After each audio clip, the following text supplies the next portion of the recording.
Ernest Hemingway famously said, "The first draft of everything is absolute rubbish." It's a harsh truth, but every professional writer knows the real writing begins with a second draft.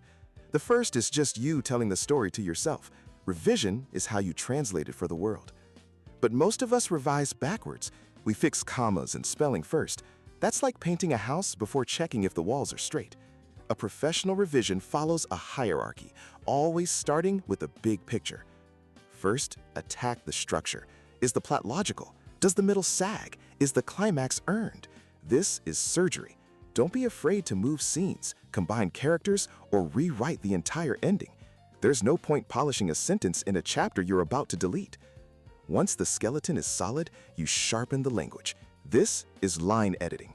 Hunt for lazy verbs. Instead of "he walked slowly," write "he trudged." Eliminate filter words that create distance. Don't write "Sarah saw the fire burning." Instead try "the fire roared in the distance."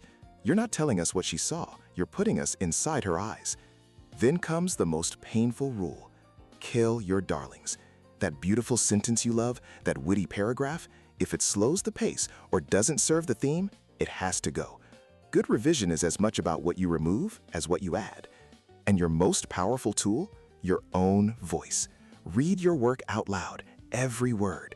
Your ear will catch the clumsy rhythms and repeated words your eye skims over. If dialogue sounds fake when you say it, it is. This is the sculptor's mindset. A master doesn't wait for inspiration. They use the systematic tools of editing to build perfection. Your best story is waiting just beneath the surface of your first draft. Pick up your red pen and start sculpting.